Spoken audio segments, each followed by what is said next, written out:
No stories, laughter by our side. Get up right, let's take this drive. Get up right, it's a brand new dawn. We're past the dawn, we're never alone. On this morning drive, faith is shown. Las Vegas rise, let your light be known. From the strip to the suburbs, we'll inspire with stories of hope that lift us higher. Motivational moments to fuel your fire. Get up right, let's aim even higher. Get up right, it's a brand new dawn. We're past the dawn. We're never... What's up, fam? Pastor Don here. Welcome to Get Up Right Morning Drive Devotional. Kind of tripping a little bit because I'm helping my daughter out, take care of something for her. And in taking care of what I'm doing for her involves changing a light bulb. All right. So in that, I ran across a little situation. And the situation is, I've never in my life seen a light bulb quite like this.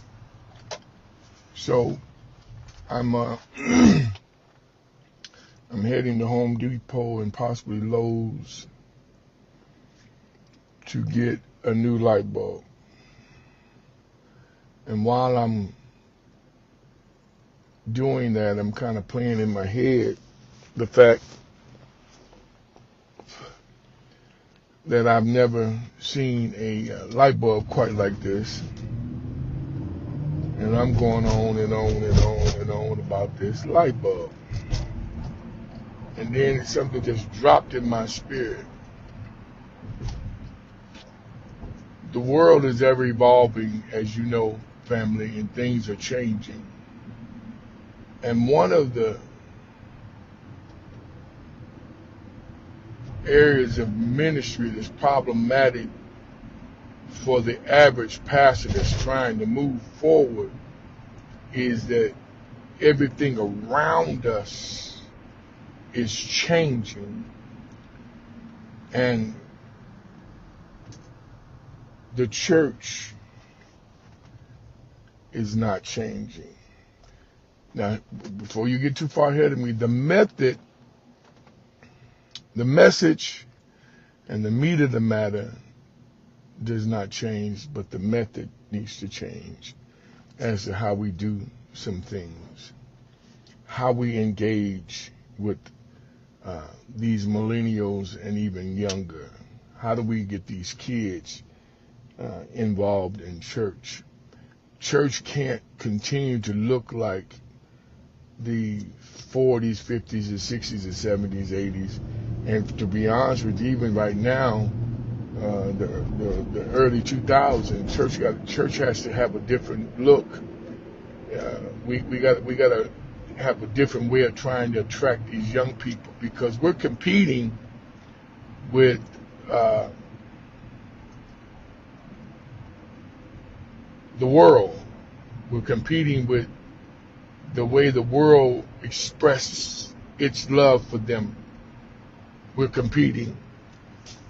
And if we don't make church fun for them or interesting for them, we're going to lose them. I saw a pastor preach a sermon just recently, and the entire time, not the entire time, but while he was preaching, there was a little baby running across the pulpit, standing in the pulpit right behind him. Didn't faze him one bit. He kept preaching just as if there was nobody up there but him. That blessed my heart, because I have a little something, I don't want to say policy or whatever, but when kids are crying and running and in the church while service is going on, I tell the parents, leave them alone. Leave them alone. I have young people who grew up in our church. Two are attorneys. A couple of them are entrepreneurs. Some are in the medical field. Because I didn't lose my mind and go left when they were crying and running across the church while I was preaching. Sometimes, shucks, that's the only amen you get is when the kids start hollering and something, because the message sometimes be so tough, it's cutting so bad, and that innocent baby just say something. You say amen, the baby say amen. So we've got to get creative. We got to lay before God to get some insight from God. I know of another church that the whole media staff is young folk, young people. You hear me?